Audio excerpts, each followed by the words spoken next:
everyone, and welcome to Douglas on My Mind. I'm Georgia Henderson, your host. Stay tuned. We have a full show coming up. Going to talk about a lot of great events coming up in the Douglas and Carver County community. We'll be back with more Douglas on My Mind right after this break.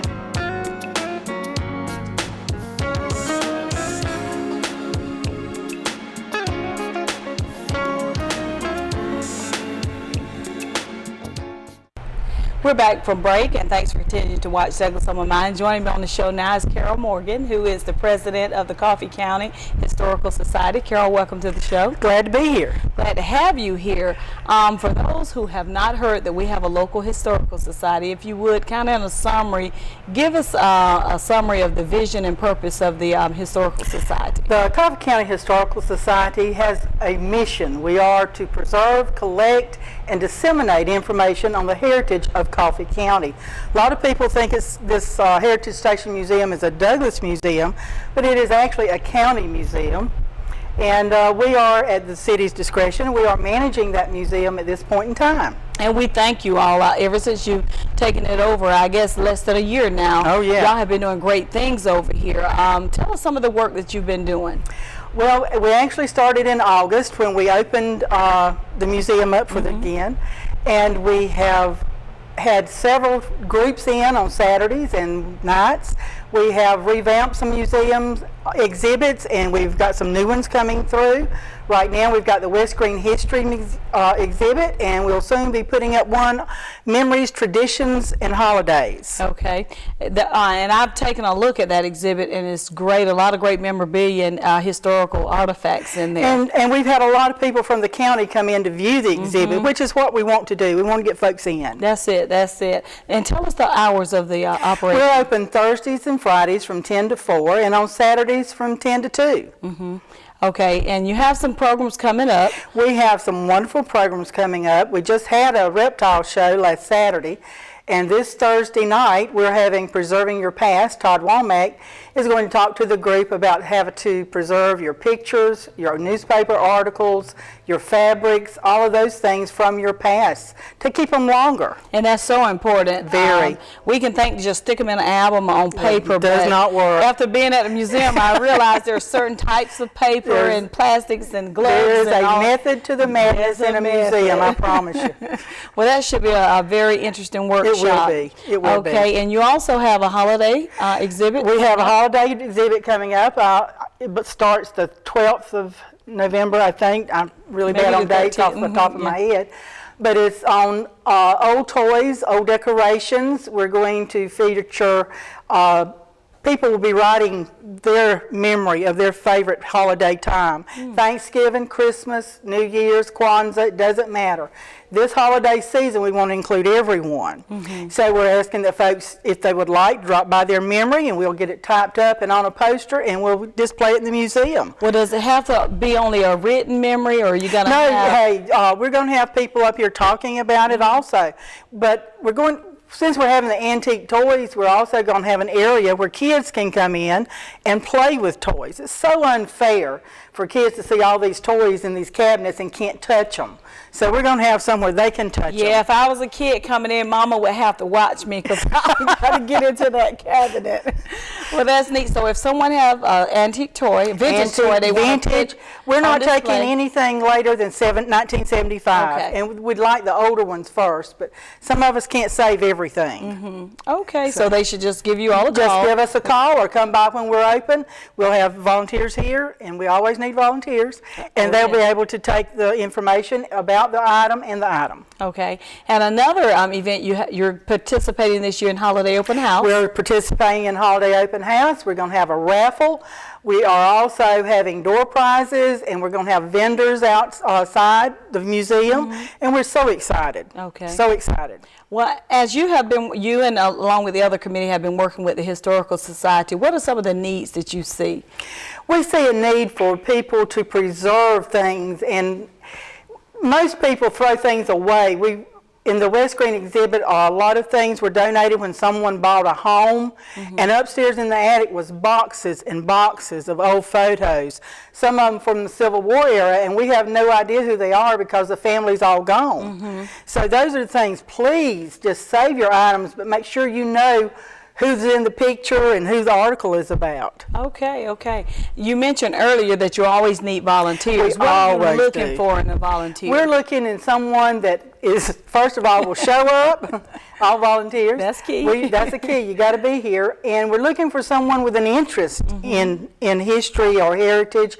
And almost everyone we have has lived in Coffee County for several years, and they have a real love for the environment and the people. And that's important.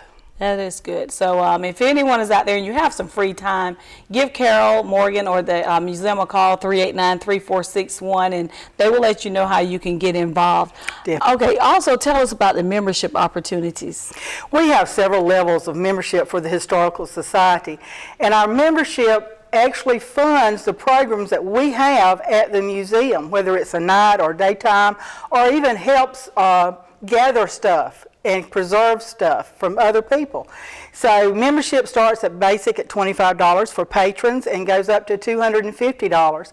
So far we're doing pretty well. It's been slow, but there will be a mailing going out pretty soon to the ones who have been members in the past to kind of jog their memory just a little bit. To get them interested again. Get them interested again, and hopefully some new members too. Yes, definitely. Well, I know we've had a short period of time today, and you told us a lot of information about the Historical Society, upcoming events, future programs here at the museum, and other things you're doing in the community. So give everyone and your contact information so they know how to get in. First of all, we have a Facebook page, Coffee County, Georgia Historical Society, which is the best. We have an email account. It's cchs@Douglas. City of Douglas. City of Douglas, I always forget that. .com. She says she knows it better than I do.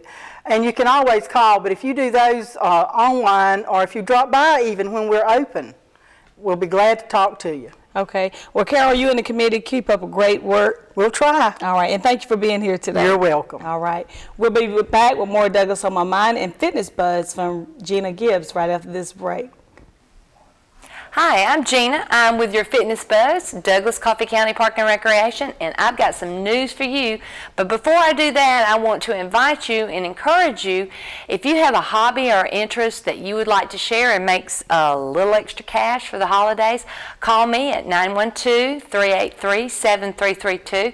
We do contract labor for arts and crafts and anything. So if you have a passion and you want to share it with the community, need a little cash for the Christmas, give me a call, come by, speak to me, because we're always looking for new programs for our community, not just ceramics, not just fitness, but just anything you have. So call me or email fitness@cityofdouglas.com.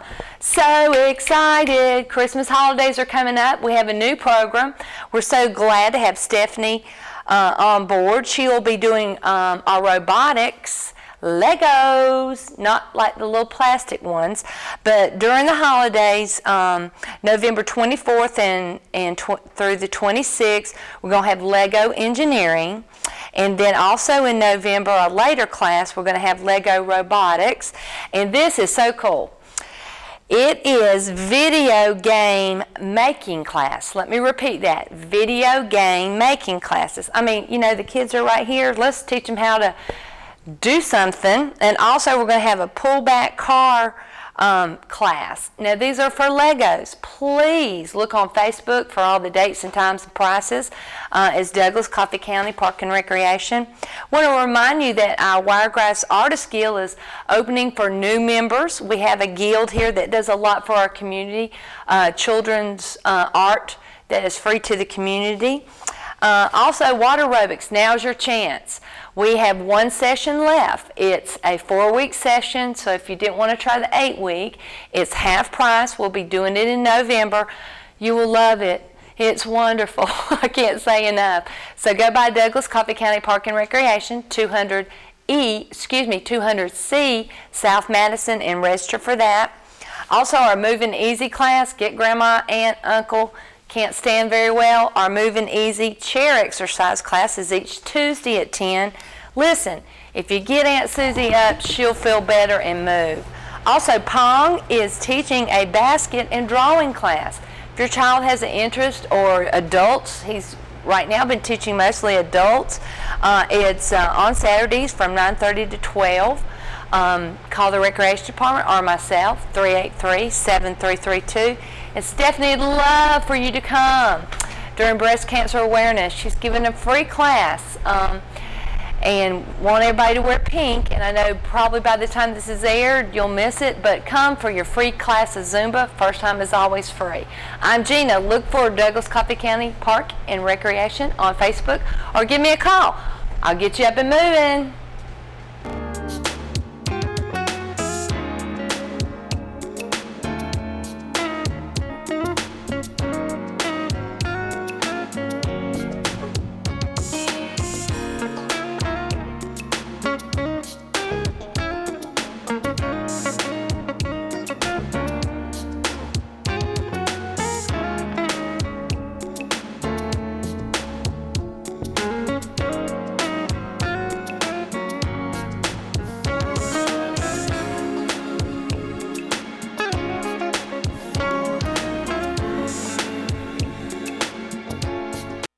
Back from break, and joining me on the show now is Miss Helen Roberts, who is a lady who wears many hats with the Humane Society. She is the director and secretary and treasurer, and just do it all, whatever needs to be done. That's right. Welcome to the show today. Thank you for having me. Yes, ma'am. And I wanted you here so you can talk to everyone. Tell us a little bit about the Humane Society, if you would. The Humane Society was formed in 1991. And we felt like the thing we needed to do something about was the, quote, pound at the time. So we started working on the shelter, and we started operating the shelter in 1995. And we do that with a contract with the city and the county for basic shelter operations. Now, the Humane Society operates with donations and money from the city and the county to operate the shelter. Well, I know funding, it has to be very important. So, so the Yes. city helps. How in the county? How else do you come up with your funding? Well, that's it. Donations from just individuals, and then basic operations for the shelter is funds from the city and the county. And I can get in now. I can get a little bit later about what we use those donations for. And basically, we use those to try to get animals adopted. Okay. Well, let's talk about your adoption program. Tell us Okay. those steps, or how does it work? Okay. The adoption fee is $100 for cats, $125 for dogs, and that's the veterinarian fee. We don't make anything off. We don't profit from adoptions. Also, we also do spend some money that is not included in the adoption fee with vaccinations and heartworm tests and this sort of thing. But the actual adoption fee is the vet fee. Okay. And that covers spaying and neutering, a rabies shot, and just an initial exam, just to make sure the animal's okay. Those are some guidelines you have in place before you release the pet to an owner. Right. Now, as far as the requirements for adoption, the first thing we look at is a vet reference. We feel like if you're not taking care of the animals that you have, if you have had animals, you may not do any better with one you may get. So also, if you rent, we're going to check with the landlord to make sure that you can have a pet, and a good vet reference. And if you rent, we're going to check with the landlord. If you want an outside pet, we're going to check to see that you have a fenced-in yard. And cats should be inside. But those are the kind of things that we look for when we see an application. Well, I can see why that's important before you release the pet, Right. you know, to an owner. And they are, when they're adopted, they are spayed and neutered before they go home. And of course, that's the vet fee. Well, tell me about your transfer program.